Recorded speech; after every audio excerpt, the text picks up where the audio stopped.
Hello students, welcome to eLearners Assam. আজি আমি Madam Rides the Bus নামৰ পাঠটোৰ part 2 পঢ়িবলৈ আগবাঢ়িছোঁ। গতিকে পলম নকৰি আৰম্ভ কৰোঁ আহা। Well, one fine spring day, the afternoon bus was just on the point of leaving the village and turning into the main highway when a small voice was heard shouting, "Stop the bus, stop the bus."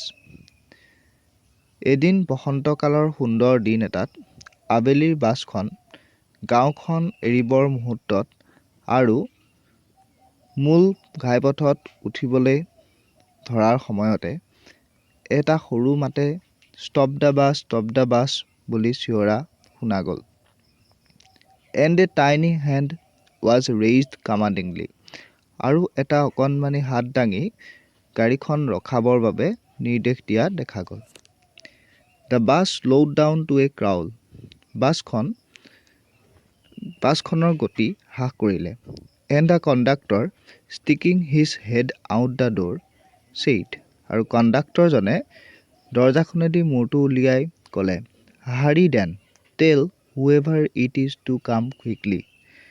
খৰধৰ কৰা তেতিয়াহ'লে, কোন আহিবলৈ আছে সোনকালে আহিবলৈ কোৱা। It's me, shouted ভালি। ভালিয়ে ক'লে, মই আছোঁ। I am the one who has to get on. ময়ে আছোঁ গাড়ীত উঠিবৰ কাৰণে। By now the bus had come to a stop and the conductor said, Oh really, you don't say so. তেতিয়া বাছখন ৰখাইছিল আৰু কণ্ডাক্টৰজনে ক'লে, হয় নেকি, তুমি তেনেকুৱা ক'ব নালাগে।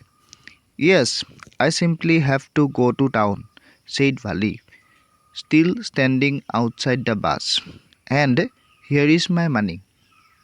তেতিয়া বাছৰ বাহিৰত ৰৈ থকা ভালিয়ে উত্তৰ দিলে, হয়, ময়ে চহৰলৈ যাব লাগে আৰু এয়া মোৰ পইচা। She showed him some coins. আৰু সেই বুলি কৈ ভালিয়ে তেওঁক পইচা কিছুমান দেখুৱাই দিলে। Okay, but you first must get on the bus, said the conductor, and he stretched out a hand to help her up. তেতিয়া কণ্ডাক্টৰজনে ক'লে যে ঠিক আছে বাৰু, তাৰ আগতে তুমি বাছত উঠিব লাগিব। সেই বুলি কৈ তেওঁ হাতখন আগুৱাই দিলে যাতে ভালিক উঠিবৰ কাৰণে সহায় কৰিব পাৰে। Never mind, she said. I can get on by myself.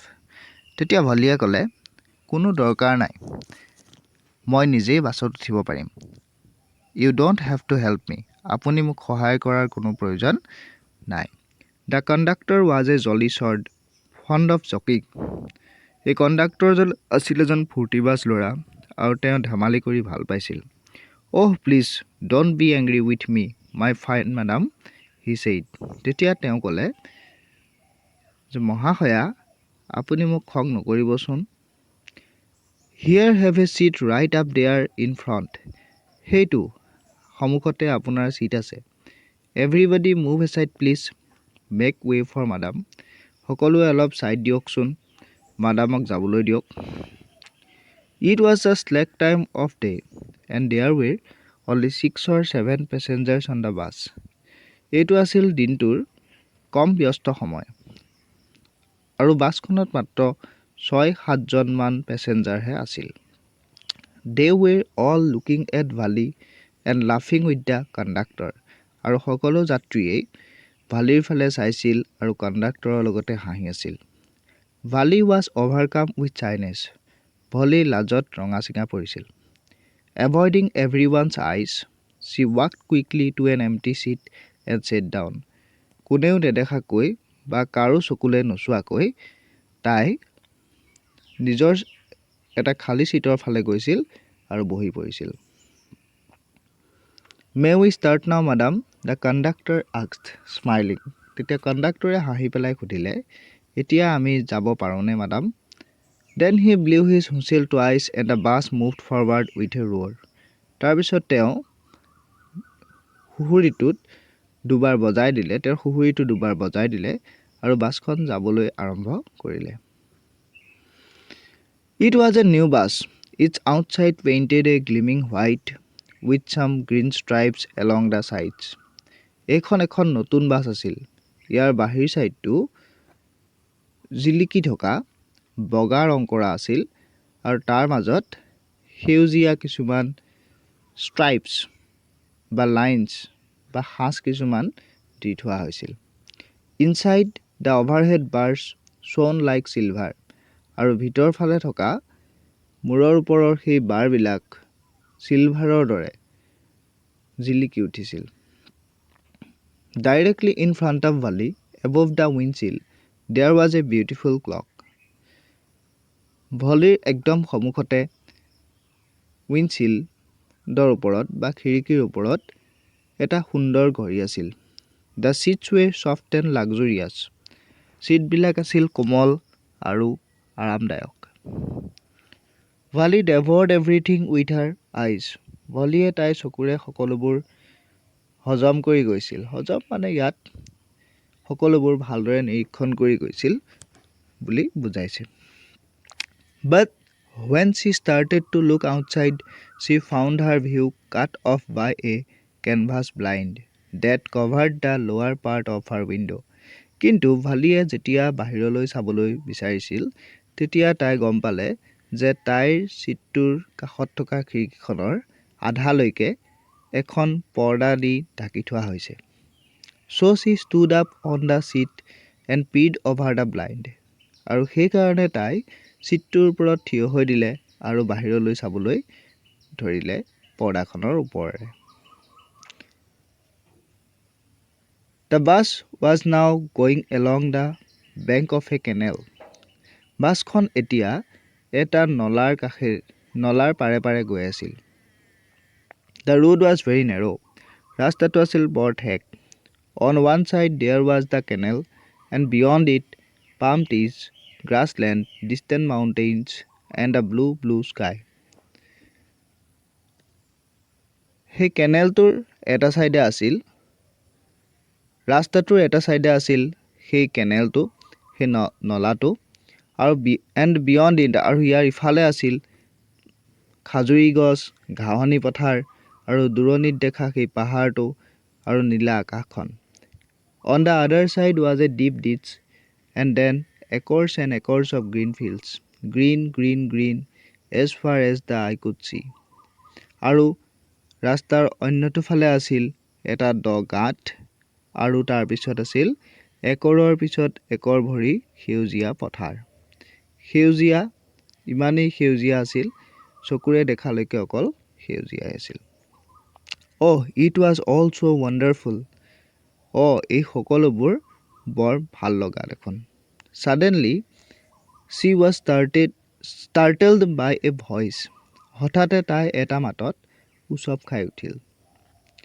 Startled মানে উচপ খোৱা। Listen, child, said the voice. You should not stand like that. Sit down. সেই মাতটোৱে কৈছিল যে শুনা ছোৱালীজনী, তুমি এনেকৈ থিয় হ'ব নালাগে, বহি লোৱা। Sitting down, she looked to see who had spoken. বহি লৈ ভালিয়ে কোনেনো কথাটো কৈছিল সেইজনক চাইছিল। It was an elderly man who had honestly been concerned for her. এইজন আছিল এজন বয়সীয়াল মানুহ, যিজনে ভলিক লৈ অলপ সচেতন আছিল বা চিন্তা কৰিছিল। But she was annoyed by his attention. কিন্তু ভালিয়ে সেই মানুহজনে দিয়া গুৰুত্বটো একেবাৰে ভাল পোৱা নাছিল। There is nobody here who is a child, she said haughtily.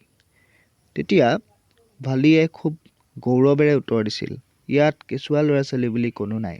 I have paid my 30 paise like everyone else. ময়ো বাকী সকলোৰ দৰে 30 পইচা দিহে উঠিছোঁ। The conductor chimed in. তেতিয়া কণ্ডাক্টৰজন কথাৰ মাজত সোমাল। Oh sir, but this is a very grown up madam. Sir, এগৰাকী বয়সীয়াল মহিলা। Do you think a mere girl could pay her own fare and travel to the city all alone? আপুনি ভাবিছে নেকি যে এজনী সাধাৰণ সৰু ছোৱালীয়ে বাছৰ ভাড়া নিজে দি চহৰলৈ অকলশৰে যাত্ৰা কৰিব পাৰিব বুলি? Vali shot an angry glance at the conductor and said, I am not a madam. Please remember that. And you have not given me my ticket. তেতিয়া ভালিয়ে কণ্ডাক্টৰজনৰ ফালে খঙেৰে চাৱনি এটা দি ক'লে যে মই মাদাম নহয়, আপুনি মনত ৰাখিব, আৰু আপুনি মোৰ টিকটটো এতিয়ালৈকে দিয়া নাই। I will remember, the conductor said, mimicking her tone. তেতিয়া কণ্ডাক্টৰজনে ছোৱালীজনীৰ মাতটোতে অনুকৰণ কৰি উত্তৰ দিলে, হয় মই মনত ৰাখিম। Everyone laughed. তেতিয়া সকলোৱে হাঁহিলে। And gradually Vali too joined in the laughter. আৰু লাহে লাহে ভলিয়েও সেই হাঁহিটোত যোগ দিলে বা হাঁহিটোত লগ দিলে। The conductor punched a ticket and handed it to her. কণ্ডাক্টৰজনে টিকেট এটাত এটা ষ্টাম্প মাৰিলে আৰু তাইক টিকটটো দি দিলে। Just sit back and make yourself comfortable. আৰু ক'লে যে বহক আৰু আৰামছে বহি যাওক।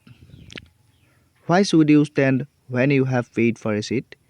আৰু লগতে ক'লে যে আপুনি এটা চিটৰ কাৰণে পইচা দিয়াৰ পিছত কিহৰ কাৰণেনো থিয় হৈ যোৱা দৰকাৰ? Because I want to, she answered, standing up again. কিন্তু ভলিয়ে আকৌ থিয় হৈ উত্তৰ দিলে যে মই থিয় হৈ যাব বিচাৰিছোঁ। But if you stand on the seat, you may fall and hurt yourself when the bus makes a sharp turn or hits a bump. That's why we want you to sit down, child. তেতিয়া আকৌ কাষৰ মানুহজনে উত্তৰ দিলে, কিন্তু তুমি যদি এনেকৈ চিটত থিয় হৈ যোৱা আৰু বাছখনে যদি ক'ৰবাত এটা ডাঙৰ টাৰ্ণিং লয় বা কোনোবা স্পীড ব্ৰেকাৰত উঠে, তেতিয়া হয়তো তুমি সৰি পৰিব পাৰা। সেইকাৰণেহে আমি তুমি বহি যোৱাটো বিচাৰিছোঁ। I am not a child, I tell you, she said irritably. I am 8 years old.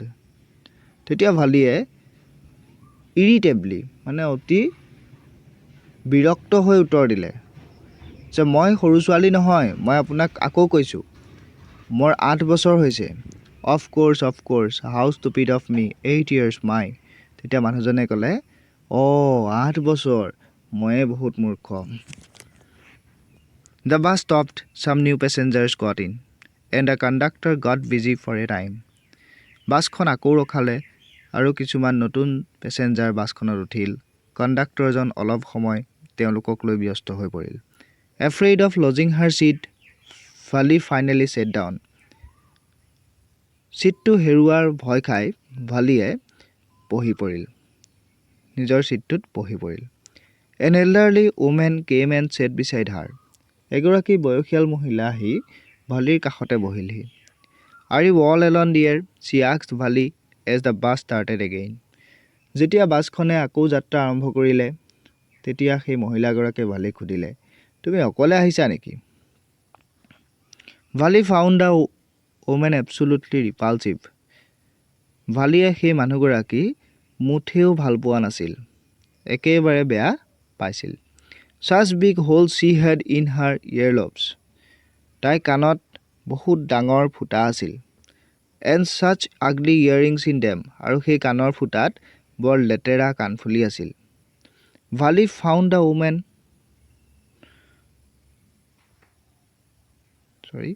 and she could smell the betel nut the woman was chewing, and see the betel juice that was threatening to spill over her lips at any moment. ভালিয়ে আনকি সেই মানুহগৰাকীয়ে খাই থকা তামোলৰ গোন্ধও পাইছিল আৰু মানুহগৰাকীৰ মুখত থকা সেই তামোলৰ ৰসবিলাকো দেখা পাইছিল, যিবোৰ ৰস যিকোনো মুহূৰ্ততে সৰি পৰি তাই গাত পৰিব পাৰে বুলি তাই ভয় খাইছিল। Who could be sociable with such a person? তেতিয়া ভালিয়ে ভাবিছিল যে এনেকুৱা মানুহৰ লগতনো কোন মিলিব পাৰিব বা কোন সামাজিক হ'ব পাৰিব। Yes, I am traveling alone, she answered curtly, and I have got a ticket too. তেতিয়া ভালিয়ে ক'লে, হয় মই অকলেই যাত্ৰা কৰিছোঁ আৰু মই টিকেটো লৈছোঁ। Yes, she is on her way to town, said the conductor, with a 30 paisa ticket. তেতিয়া কণ্ডাক্টৰজনে আকৌ ক'লে, হয়, এওঁ চহৰলৈ যাত্ৰা কৰিছে 30 পইচাৰ এটা টিকেট লৈ। Oh, why don't you mind your own business, said Vali. তেতিয়া ভলিয়ে ক'লে, আপুনি নিজৰ কথাত মন নিদিয়ে কিয়? But she laughed all the same and the conductor laughed too. কিন্তু ভালিয়েও হাঁহি দিছিল আৰু কণ্ডাক্টৰজনেও লগতে হাঁহি দিছিল। But the old woman went on with her drivel. কিন্তু সেই বৃদ্ধা মহিলাগৰাকীয়ে তাইৰ সেই বেয়া লগা কামবোৰ কৰিয়েই গৈ থাকিল। তাই প্ৰশ্ন সুধি গৈছিল, Is it proper for such a young person to travel alone? তাই সুধিছিল যে ইমান সৰু ছোৱালীয়ে অকলে যাত্ৰা কৰাটো ভাল জানো? Do you know exactly where you are going in town? তুমি জানানে টাউনৰ কোন ঠাইলৈ তুমি গৈ আছা? What's the street? কোনটো ৰাস্তাত যাব লাগিব? What's the house number? বা ঘৰৰ নাম্বাৰটো বা কিমান? You needn't bother about me. I can take care of myself, Vali said, turning her face towards the window and staring out. তেতিয়া ভালিয়ে তাইৰ মুখখন খিৰিকীৰ ফালে ঘূৰাইছিল আৰু বাহিৰৰ ফালে চাই পেলাই উত্তৰ দিছিল যে আপুনি মোৰ কাৰণে চিন্তা কৰাৰ দৰকাৰ নাই। মই নিজৰ চোৱা চিতা নিজেই কৰিব পাৰিম বা মই নিজৰ দায়িত্ব নিজেই ল'ব পাৰিম। ইয়াতে আমাৰ দ্বিতীয় পাৰ্ট শেষ হৈছে। আশা কৰোঁ তোমালোকে ভালদৰে চেপ্টাৰটো বুজিছা।